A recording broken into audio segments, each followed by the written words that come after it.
Hello everyone. आज हम बात करते हैं एक टॉपिक की। बहुत ही आसान टॉपिक है लेकिन बहुत ही इंपॉर्टेंट है एग्जाम के हिसाब से। तो आज हम बात करते हैं एक्सपेंडिचर की। एक्सपेंडिचर को अकाउंट्स बांटती है रेवेन्यू और कैपिटल में। तो सबसे पहले तो ऐसा क्यों होता है, और अगर ऐसा होता है तो ठीक है, रेवेन्यू और कैपिटल एक्सपेंडिचर का मतलब क्या होता है और उसके एग्जाम्पल्स क्या होते हैं, तो ये सारी बात आज हम कर लेते हैं।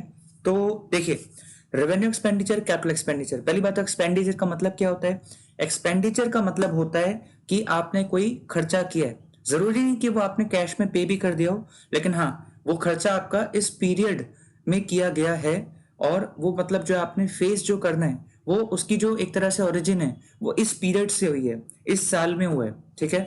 तो एक्सपेंडिचर का मतलब तो होता है खर्चा, चाहे आपने पे किया हो या ना किया हो, ठीक है, लेकिन वो हुआ इस साल है।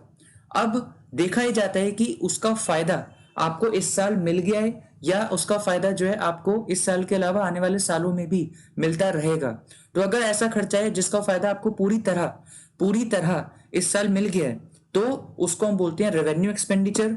और अगर ऐसा कोई खर्चा है जिसका फायदा आपको इस साल के अलावा आने वाले सालों में भी जरूर मिलेगा, तो उसको हम बोलते हैं कैपिटल एक्सपेंडिचर। ओके। तो यहां तक समझ आ गया आपको। मैंने आपको बताया कि एक्सपेंडिचर जो है उसका मतलब होता है खर्चा, चाहे आपने पे किया हो या ना किया हो, लेकिन वो अराइज हुआ है इस साल। उसका फायदा अगर आपको पूरी तरह इस साल मिल गया है, तो उसको हम बोलते हैं रेवेन्यू एक्सपेंडिचर। और अगर उसका फायदा इस साल के अलावा आने वाले सालों में भी मिलेगा, तो उसको हम बोलते हैं कैपिटल एक्सपेंडिचर।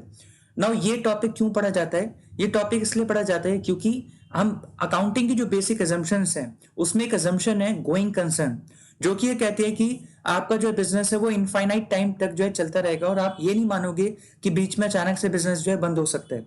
तो आप मान के चलोगे कि आपका बिजनेस चलता रहेगा। अब लेकिन अगर आपका बिजनेस चलता रहेगा, तो ये थोड़ी है कि आप अकाउंटिंग भी तब करोगे जब आपका बिजनेस 50 75 साल बाद जो है बंद होगा, तो और तब आप जो है एक बैलेंस शीट बनाओगे। तो गोइंग कंसर्न आपको बताता है कि आपको मान के चलना है कि आपका बिजनेस जो है चलता रहेगा, और आपको मानना है कि आपका बिजनेस जो है उसमें स्टेबिलिटी रहेगी, वो ग्रो करे या वो एटलीस्ट स्टेबल तो रहेगा ही रहेगा।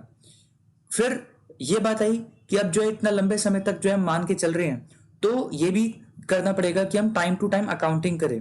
तो अकाउंटिंग पीरियड कंसेप्ट आया, जो कि ये कह रहा था कि गोइंग कंसर्न कहता है कि बिजनेस चलता रहेगा, लेकिन हम ये नहीं हो सकता कि अकाउंटिंग भी इतने सालों बाद करें। तो हम क्या करते हैं, इस पूरे टाइम को छोटे छोटे पीरियड्स में बांट लेते हैं। वो पीरियड 3 महीने, 6 महीने, एक साल का कुछ भी हो सकता है। जनरली एक साल हम चुनते हैं, और क्योंकि वही एक ट्रेडिशन है और सारी कंट्रीज ने एक साल चुना है अकाउंटिंग ईयर, तो हम एक साल वो पीरियड चुनते हैं जिसके दौरान हम अपनी परफॉर्मेंस मेजर करेंगे, इनकम्स और एक्सपेंसेस को मैच करके, यानी कि प्रॉफिट या लॉस तक पहुंचेंगे।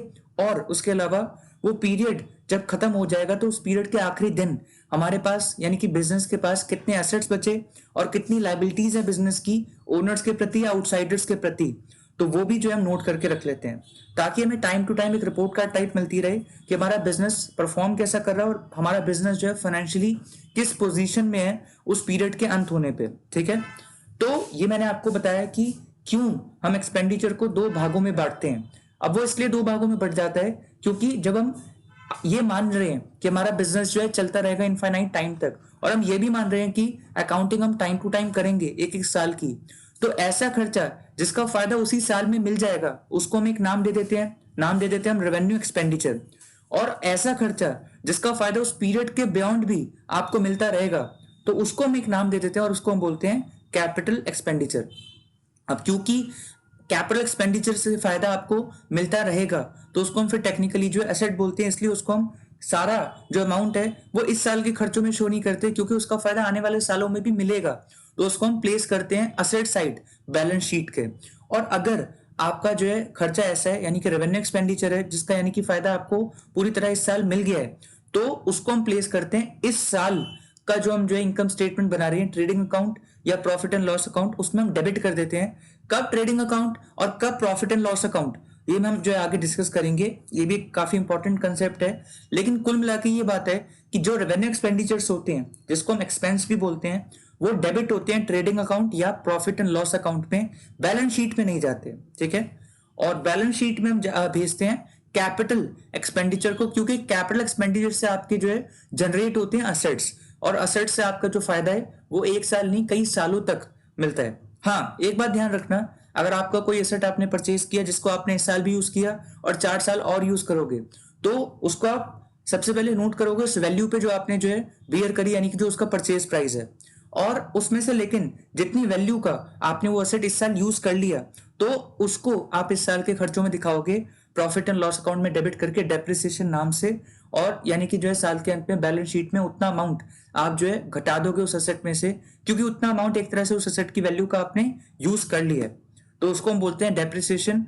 तो जब भी फिक्स्ड एसेट की बात आएगी, लॉन्ग टर्म एसेट्स की बात आएगी, तो एक कंसेप्ट आ सकता है कि उस एसेट का एक साल के दौरान, करंट ईयर के दौरान जो आपने पोर्शन यूज कर लिया है, वैल्यू यूज कर ली है, उसको हम डेप्रिसिएशन नाम से जो है अपने प्रॉफिट एंड लॉस अकाउंट में डेबिट करके दिखाते हैं, ठीक है। और जो नेट वैल्यू होती है, यानी कि टोटल जो हमारे परचेज प्राइस था माइनस डेप्रिसिएशन जो टोटल लग चुके हैं उस एसेट पे आज तक, वो सारा माइनस करके जो नेट वैल्यू होती है उस पे हम जो है शो करते हैं बैलेंस शीट में उस एसेट को।